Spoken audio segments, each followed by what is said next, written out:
Glória a Deus. Eu cumprimento a todos com a paz que só o Senhor Jesus pode dar. Eu queria trazer um momento de reflexão para cada um de nós nesse dia tão especial que é a Páscoa. E para isso eu quero refletir dentro da palavra de Deus que está lá em Êxodo, no capítulo 12.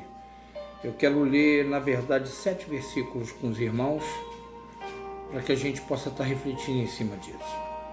Êxodo capítulo 12, vamos ler do versículo 12 até o 14, que diz assim: E eu passarei pela terra do Egito esta noite, e ferirei todo o primogênito na terra do Egito, desde os homens até os animais.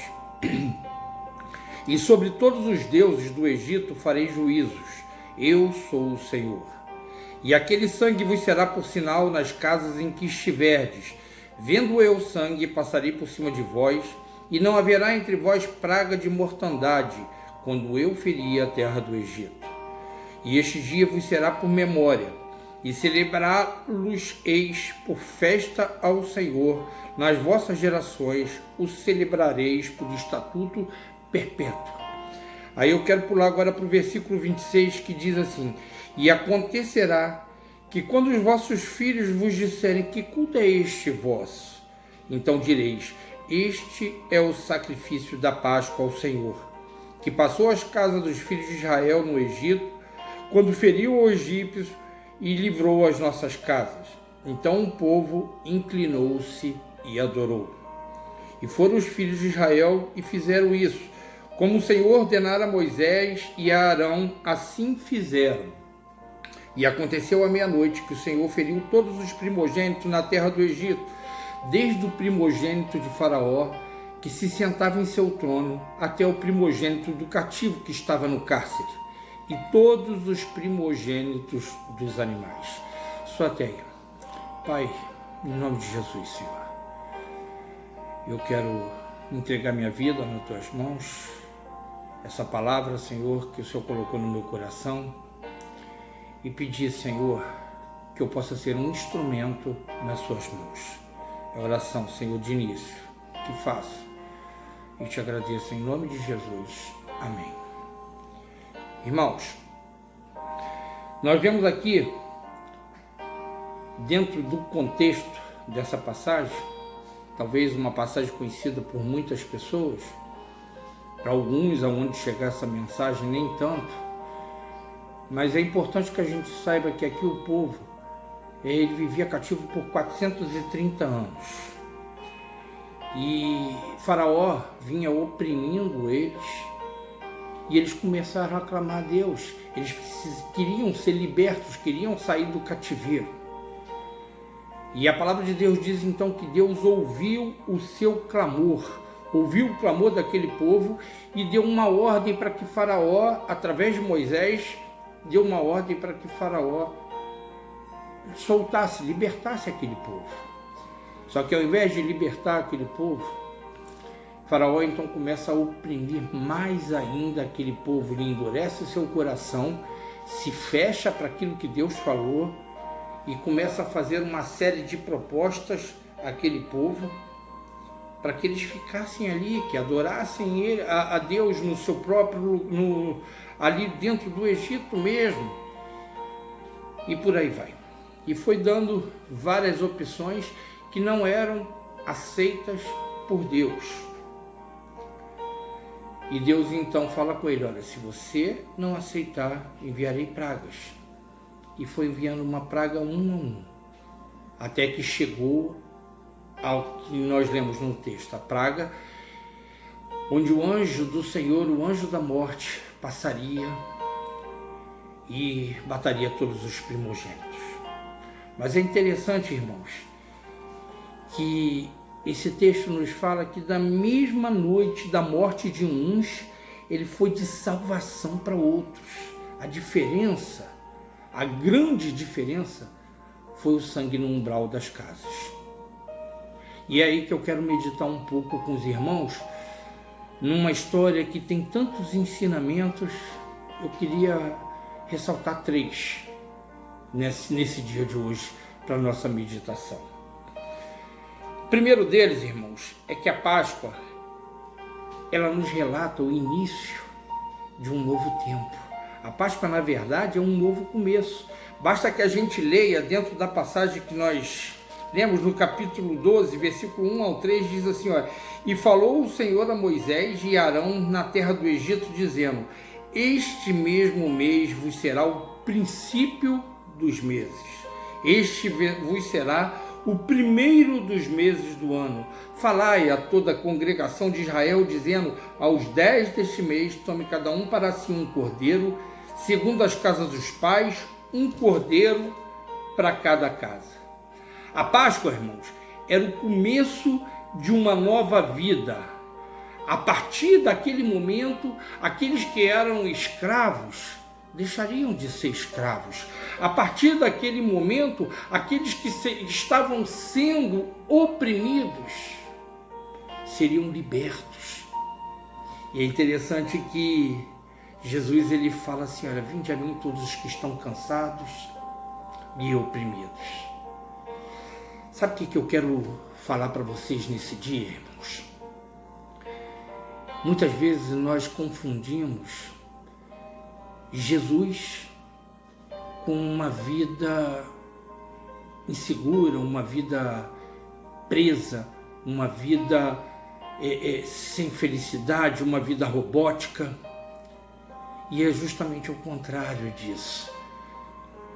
Muitas pessoas acusam e falam que quando nós tomamos uma decisão de aceitar Jesus, de seguir a Jesus, nós perdemos os grandes prazeres que essa vida pode oferecer.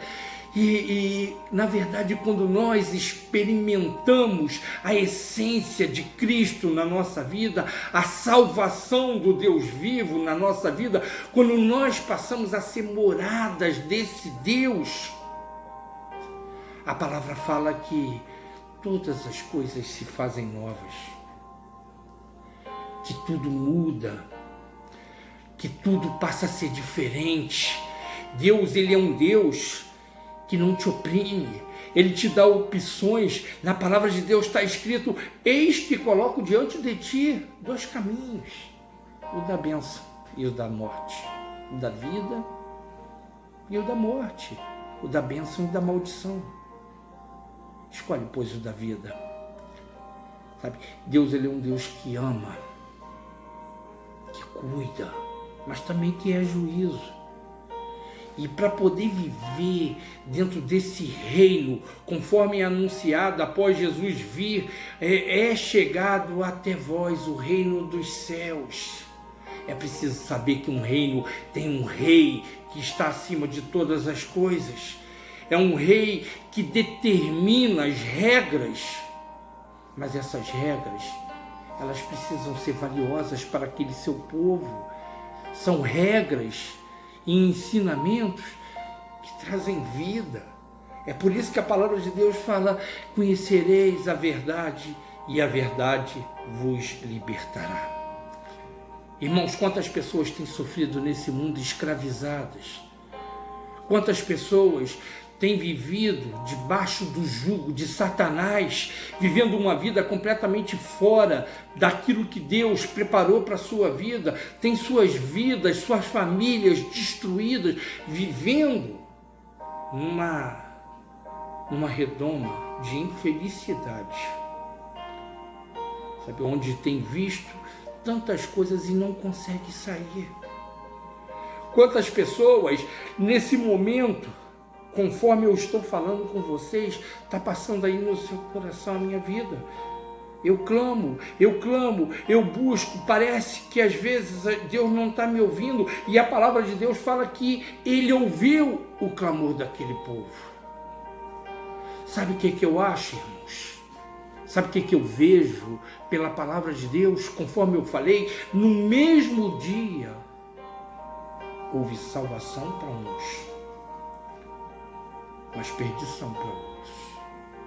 Às vezes falta nós entendermos esse novo começo na nossa vida. Jesus, ele é o Senhor. Jesus é aquele que nos guia, é aquele que nos ensina, é aquele que nos molda. A palavra de Deus fala lá em Jeremias que Deus, ele é o olheiro que molda o seu vaso conforme a sua vontade. Precisamos nos permitir que Deus nos ensine essa transformação para que a gente entre num novo reino, num novo tempo, numa nova nação. 1 Pedro diz, capítulo 2, do versículo, eu quero ler só 2 versículos, versículo 6 e depois versículo 9. Fala assim, olha, pelo que também na Escritura se contém, eis que põe em Sião a pedra principal da esquina, eleita e preciosa, e quem crer não será confundido. Olha que coisa maravilhosa, irmãos. Olha que o Deus Todo-Poderoso fala que coloca uma pedra em Sião, uma pedra de esquina, uma pedra preciosa. Que pedra é essa? Essa pedra é Jesus Cristo, o Senhor dos Senhores, o Rei dos Reis. E aí ele vai e completa: quem crer não será confundido. Sabe o que eu vejo, irmãos? Quem crê obedece, quem crê ouve, quem crê segue. E não vai ser confundido, porque a palavra de Deus diz que aquele que é sua ovelha ouve a voz do seu pastor. E tem muitas pessoas que têm confundido essa passagem, ouvindo a voz de homens ao invés de ouvir a voz de Deus. A palavra fala que agora foi posta essa pedra. Você tem liberdade de buscar a presença de Deus. Mas você precisa ouvir, você precisa crer que essa palavra é verdadeira. Muitas pessoas têm crido pela metade nessa palavra. Creem em parte e outras não. E preferem dar ouvidos a ensinamentos de homem, quando a palavra de Deus fala que ai daquele que acrescentar um só tio sobre essa palavra. E no versículo 9, quando fala, olha, se você crer, você não é confundido. Então vós sereis geração eleita, o sacerdócio real, a nação santa, o povo adquirido, para que anunciei as virtudes daqueles que vos chamou das trevas para a sua maravilhosa luz.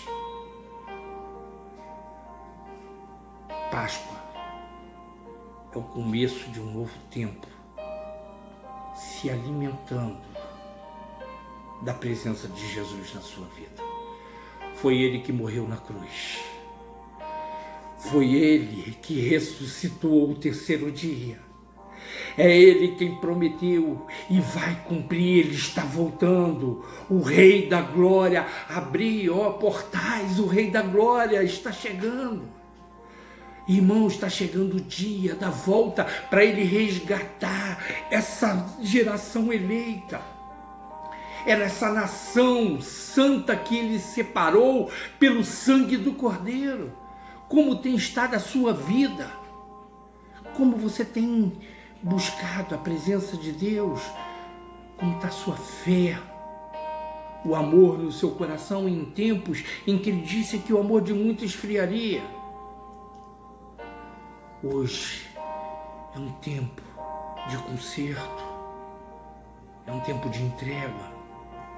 Agora, irmãos, se a Páscoa fala de um novo começo, ela também fala, ela revela o grande projeto de Deus, que é a nossa família. Vejamos que no versículo 3, no versículo 4 e o versículo 6, olha o que Deus fala. Falai a toda a congregação de Israel, dizendo, aos 10 desse mês, tome cada um para si um cordeiro, segundo as casas dos pais, um cordeiro para cada casa.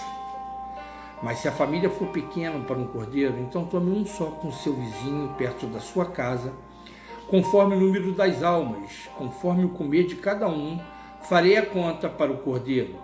E no versículo 6, e os guardareis até o 14º dia desse mês.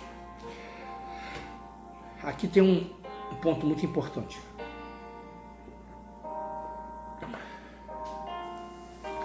Quando a gente olha todo o projeto de Deus ao longo da Bíblia, nós vemos que o tempo todo o Senhor, Ele se preocupa com algo muito importante: convivência, família, comunhão, unidade. A comunhão, ela traz unidade na vida das pessoas, no propósito, na caminhada. É através da unidade que nós reunimos força para seguir adiante. E aqui Deus deixa uma ordem explícita: olha, reunir na sua casa toda a sua família. E se for pequeno, gente, pega o vizinho, mas una força. Una força, aumente a comunhão. Desde o princípio, quando Deus criou Adão, ali Ele olha para Adão e fala: olha, não é bom que o homem viva só. É necessário mais um. A palavra de Deus fala que é melhor serem dois do que um, porque se um cair, o outro está ali para ajudar. Mas que um cordão de 3 dobras é mais difícil de se romper. Ele fala: olha, na união das forças, quando se traz a presença de Deus, você fica invencível, você fica forte para resistir às tempestades dessa vida. Quando nós olhamos ao longo da história, Deus olhou a humanidade e viu que a humanidade tinha se corrompido totalmente, a tal ponto que o Senhor olhou para baixo e falou assim: me arrependo de ter criado o homem. Mas Ele então olha, e a Bíblia fala que Ele encontrou um homem só, um homem que era justo, e esse homem era Noé. E Ele fala com Noé, e Noé creu. E como eu falei antes, lá em 2 Pedro capítulo 6, quem crê, irmãos, obedece e não é confundido por obedecer e crer. Ele criou então a sua arca, pregou durante 100 anos, anunciou durante 100 anos o arrependimento. Mas sabe quem foi salvo e entrou nessa arca? Ele e a sua família. Mais uma vez, o projeto de Deus para sua casa.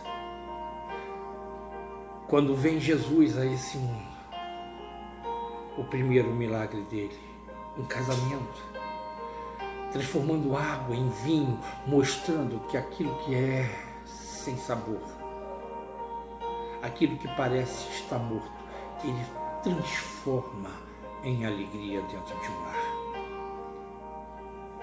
A preocupação de Deus é que haja amor, união, felicidade, segurança dentro de uma casa. E Deus, Ele então dá uma ordem: olha, reúna a sua casa, reúna a sua família. E aí eu queria fazer uma pergunta para você, irmão, para você meditar. Poderia, por algum motivo, alguns pais que ouviram a voz de Deus falarem: não, eu não acredito no sangue. Eu não acredito que essa ordem veio realmente de Deus. Eu não quero saber, não quero botar esse sangue no umbral da minha casa. Não vou permitir que meu filho fique dentro de casa. Deixa ele sair, deixa ele se divertir. Sabe por que eu estou fazendo essa pergunta, irmãos? Nós temos vivido um tempo que talvez todas as atenções estejam voltadas para isso. Coronavírus, Covid-19, que tem matado tantas pessoas. E isso tem feito muitas pessoas refletirem, a tal ponto que vários presidentes de nações chegaram a algo que nunca antes tinha sido visto, irmãos. Pelo menos não pela nossa geração. Tomaram consciência que não existe vida sem a presença de Deus, que nós necessitamos da segurança, do poder da mão de Deus sobre a nossa vida, e convocar um grande clamor. inclusive o nosso Brasil. E que tristeza, irmãos, que nós temos visto tantas pessoas que se colocaram contra, inclusive evangélicos. Quantas pessoas dando desculpas, dizendo que não era necessário um jejum, que era necessário obedecer somente, ficar dentro de casa, abrindo mão, na verdade, daquilo que é uma direção de Deus, uma proteção de Deus para as nossas vidas. Hoje de manhã eu vi um vídeo de um cantor sertanejo debochando dos pastores que pregam curas, que pregam salvação. E onde eles estão nesse momento? Nós temos visto que há pastores dentro desse meio, um se gladiando com o outro. Que coisa, meus irmãos! Quando a palavra de Deus fala que nós precisamos de unidade, a corda está se rompendo porque talvez não exista a terceira dobra. A palavra de Deus aqui fala que Deus deu uma ordem para que todos que crescem ficassem dentro do seu lar e ficassem debaixo do sangue, o sangue do Cordeiro. Será que Deus deixou de ser Deus quando Ele deu uma ordem para que todas as crianças fossem escondidas porque iria haver matanças de crianças? Será que Ele deixou de ser Deus quando Ele deu uma ordem para que José e Maria escondessem Jesus? Será que Ele deixou de ser Deus quando por vezes a população tentava matá-lo e a palavra de Deus fala que Ele saía no meio da multidão porque não era chegada a sua hora? É tempo, irmãos, de obedecer, é tempo de clamar, é tempo de ter unidade nas igrejas, nos propósitos, aqueles que creem em Deus. Sabe por quê, irmão?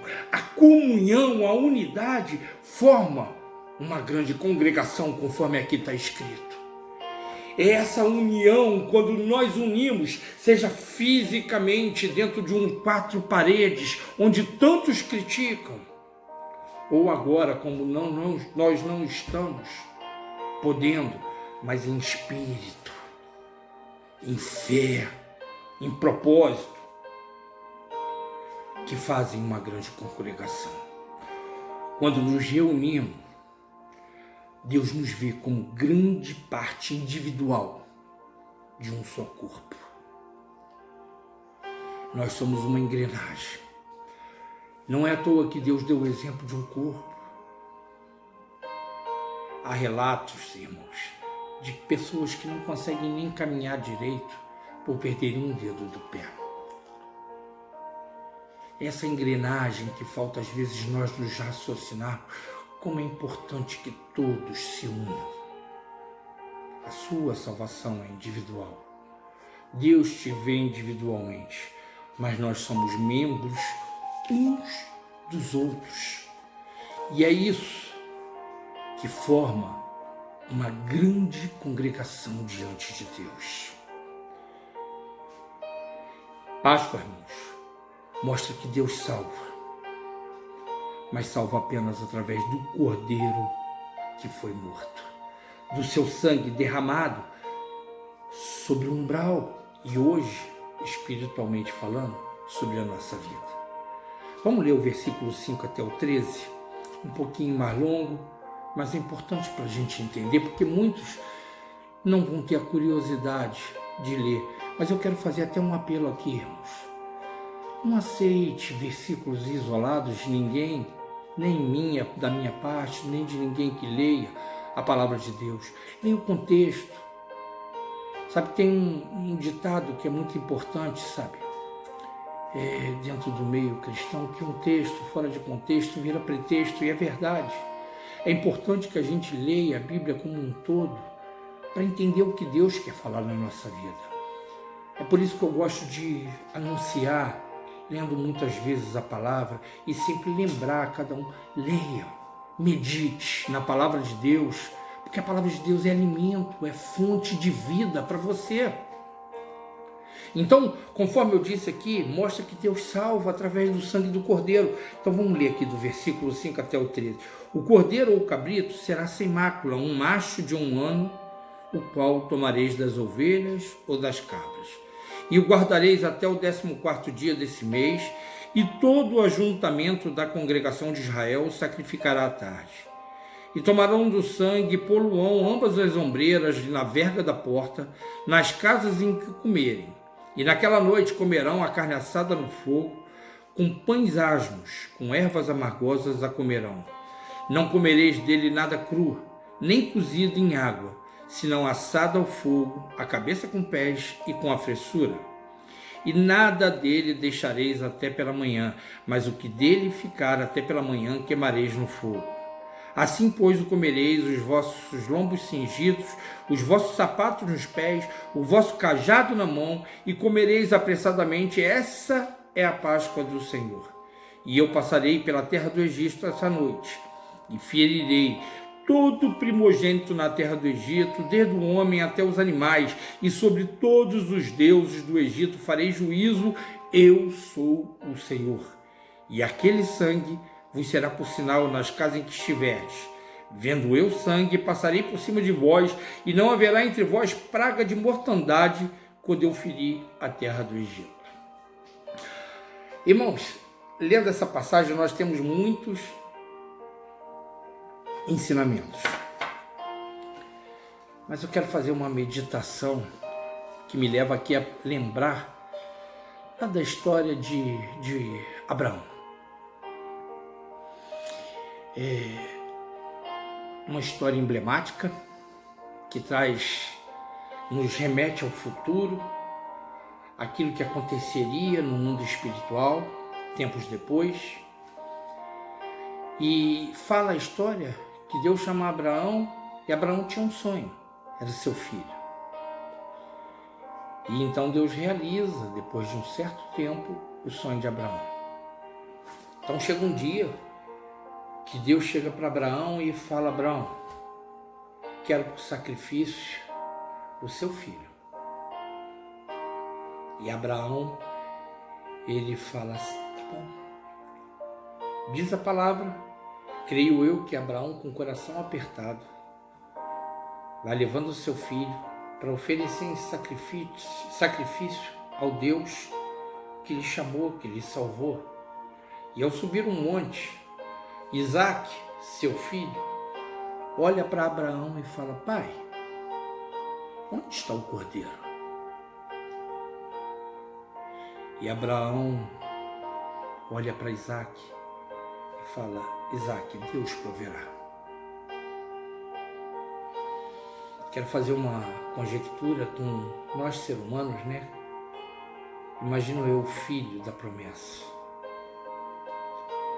Chega e fala: olha, Senhor, pai, nós estamos subindo um monte para ofertar a Deus. Primeiro ponto, ele ensinava o seu filho o caminho que deve andar.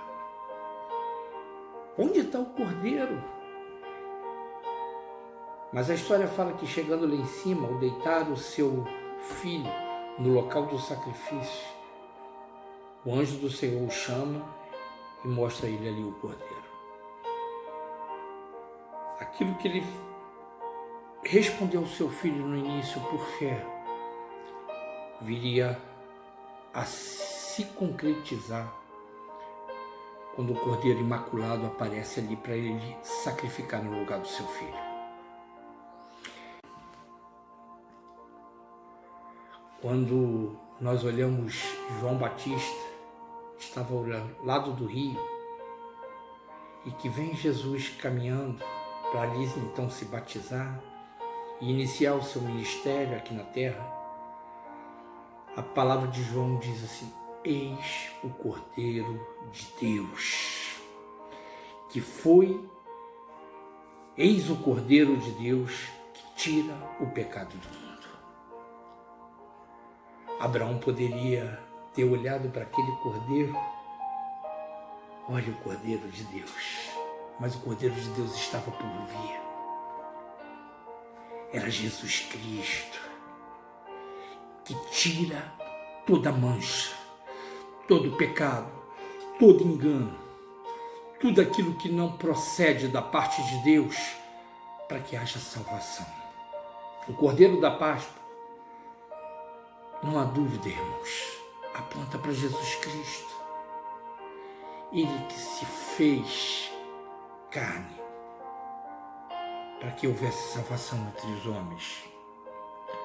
1 Coríntios, capítulo 5, versículo 7, fala assim: alimpai-vos, pois, do fermento velho, para que sejais uma nova massa, assim como estáis sem fermento, porque Cristo, nossa Páscoa, foi sacrificado por nós. Alimpai-vos do velho fermento, tira todo o entendimento do mundo do seu coração, da sua mente. Se esvazie de si mesmo, se coloque diante de Deus.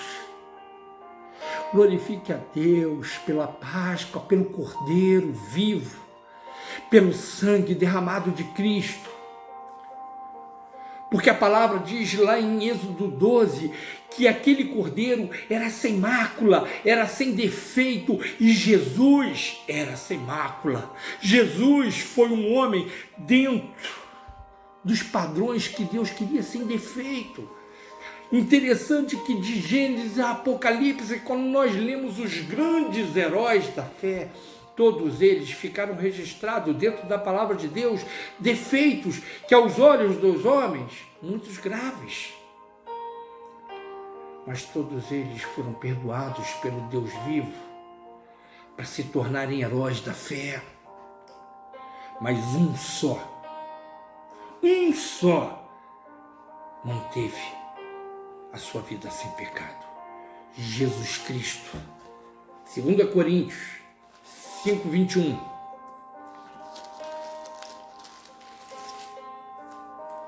Aquele que não conheceu o pecado, o fez pecado por nós, para que nele fôssemos feitos justiça de Deus. Irmão, você já parou para pensar que naquela sexta-feira da paixão, Jesus, um homem santo, ele caminhava com aquela cruz sobre seus ombros, tomando chibatadas. E eram tantas chibatadas que lanhavam. Segundo historiadores, haviam pedaços de ossos que cortavam a sua pele. Aquele homem que era santo, aquele homem que era o próprio Filho de Deus, lhe puseram uma coroa de espinhos, zombaram, cuspiram, riam da sua cara. Se és o Filho de Deus, desça daí, salve-se a si mesmo. E ele no seu coração: eu não posso, porque eu preciso fazer isso por essa humanidade.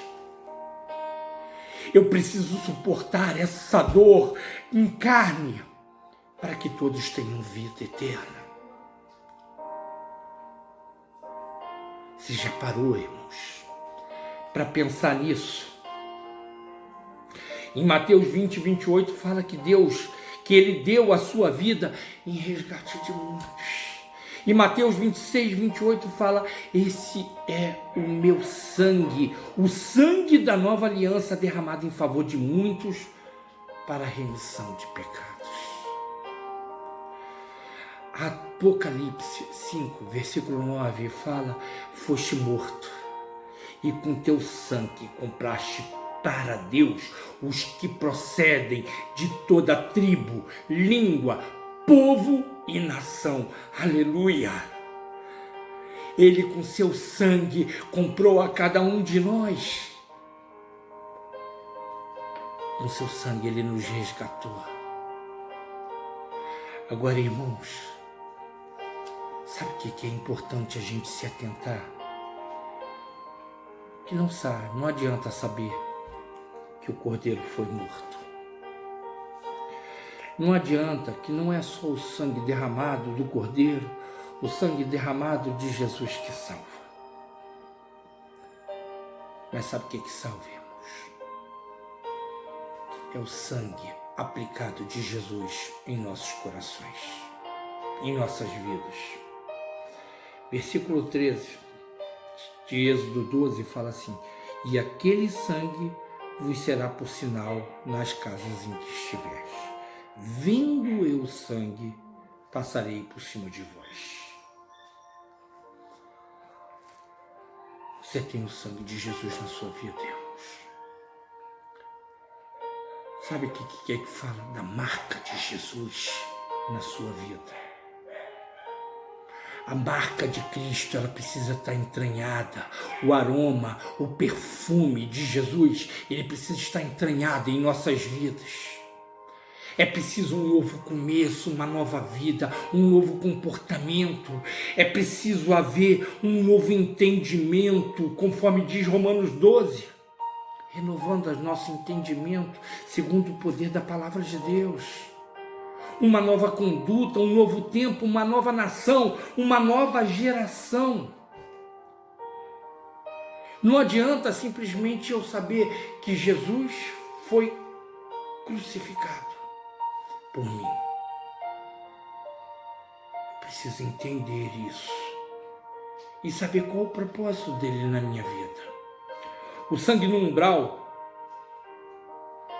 era a diferença entre os egípcios e os israelitas. 1 Pedro, nós lemos uma passagem que eu li 2 versículos, versículo 6 e versículo 9. Agora eu quero ler os 2 intermediários desse. No 6 fala que também na escritura se contém: eis que põe em Sião a pedra principal de esquina, eleita e preciosa, e quem nela crê não será confundido.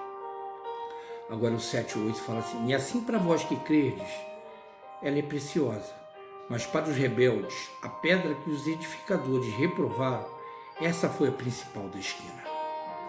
E uma pedra de tropeço e rocha de escândalo para aqueles que tropeçam na palavra, sendo desobediente para os que também foram destinados. Irmãos, não adianta conhecer e negligenciar. Nós precisamos conhecer, ser transformados, mudarmos de vida. Nós precisamos entender que a palavra de Deus, ela traz ensinamentos preciosos para a nossa vida e que ela é a que purifica verdadeiramente a nossa vida. Eu sei, irmãos, que o tempo é curto, mas eu quero contar uma história rápida para vocês. Tem uma história de um advogado. Eu vou tentar ser o mais rápido possível nessa história para mim não sair daquilo que Deus colocou no meu coração. Esse advogado então foi defender a causa de um homem que tinha cometido um crime terrível. E ele advogou em seu favor. E o juiz foi convencido que aquele homem era inocente e o inocentou. Passou-se anos. Aquele homem comete o mesmo pecado e fala assim: agora eu vou procurar aquele advogado. E vai atrás do advogado e descobre que aquele advogado não estava mais lá. E ele procurando, ele entende e descobre que aquele advogado agora tinha virado juiz. E ele vai até aquele juiz, vai a julgamento. E quando ele vê aquele homem como juiz, ele fala: opa, você salvo. Ele me advogou, ele me livrou, então ele como juiz vai me libertar. Só que acontece o seguinte: quando ele está diante do juiz, aquele juiz o condena. E ele pergunta: mas por quê? Se como advogado você me defendeu tão bem e agora você me condena? Ele fala assim: é preciso que você entenda uma coisa, como advogado, o meu dever era de defender. Como juiz, o meu dever é cumprir a lei. Jesus, ele vai vir como juiz. Hoje, o sangue desse cordeiro está sobre nós, ele advoga em nosso favor, mas é necessário que a gente saiba que essa pedra, ela serve para salvação ou para condenação. Conhecereis a verdade, e a verdade vos libertará, diz a palavra do Senhor. É tempo de largar aquilo que incomoda a santidade de Deus. É tempo de deixar aquilo que fere, aquele que é santo e todo-poderoso, mudar o comportamento da sua vida. O sangue aplicado é sinal de salvação e é sinal de segurança em nossas vidas. Mas aqueles, irmãos, para encerrar, aqueles que são salvos pelo sangue, eles se alimentam do cordeiro. Nós vemos dentro da palavra de Deus que vai matar e se alimentar. O sangue para umbral, a carne para alimento. João 6,35, Jesus fala: eu sou o pão da vida. Aquele que vem até mim não terá fome nem sede. Se alimente da palavra de Deus. Se alimente daquilo que traz esperança. Se alimente de Jesus. A Páscoa traz, na verdade, irmãos, uma grande reflexão para cada um de nós. Como que está a sua vida? Você tem vivido um novo tempo? Como está a sua família, projeto de Deus? Eu quero fazer 2 convites a você nesse dia. A palavra de Deus em Romanos 10 fala que aquele que crê no seu coração e confessar com a sua boca será feito filho de Deus. Confesse Jesus como seu Senhor e Salvador. Permita que Ele entre em seu coração e te direcione. Mude a sua vida através dessa palavra. Entenda que a palavra de Deus não é só aquilo que é agradável, mas ela é para nos alimentar, nos fortalecer, nos moldar, nos edificar, nos exortar, nos transformar. Segundo pedido, tire um tempo agora. Adore ao Senhor. Ele é vivo. Ele reina. Ele está entre nós. Ele está com os ouvidos prontos para ouvir o seu clamor. Dobre seu joelho onde você estiver. Tire um tempo para Deus. Fala com Ele: olha, Senhor, eu tenho errado, mas eu preciso me consertar. Senhor, eu te amo tanto. Obrigado porque o Senhor é santo. O Senhor veio e sofreu e morreu. E foi aquela cruz que era para mim. Mas o Senhor foi lá para que eu pudesse ser resgatado. Pai, te dou graças, Senhor. Eu te louvo, Senhor, porque Tu és santo. Tu és poderoso, Senhor, e não há outro além de Ti, Senhor. Se existe, Senhor, histórias de amor, como tanta humanidade procura, essa história está em Jesus. Aquele que se fez carne por cada um de nós. Oh Deus, eu te agradeço tanto, Senhor, porque eu não encontro em mim bondade, mas é o Senhor que nos ama. Transforma nossas vidas, Senhor. Faça de nós um novo tempo, uma nova nação, uma geração eleita, Senhor. Permita que a Tua palavra ela se avive em nosso coração a cada dia. Que haja transformação. Eu quero te pedir, Senhor, que aqueles que entenderam essa mensagem e que hoje, Senhor, está dobrando o seu joelho, fazendo um concerto diante do Senhor. Ouve o clamor. Aqueles que estão se entregando, faça os filhos, Senhor, e recebe a adoração do seu povo, Senhor, em nome de Jesus. Amém, irmãos. Mais uma vez, eu quero desejar Que a paz do Senhor Jesus esteja com cada um de vocês. Eu quero pedir uma coisa que não é costume pedirmos, mas esse canal é canal da igreja. Nós não estamos aqui atrás de like, atrás de reconhecimento. Mas cada palavra que está sendo feita aqui nesse canal é para que chegue até vidas que necessitam. Então eu quero te pedir, se você tem gostado daquilo que você tem ouvido, se inscreva nesse canal. Dê um like.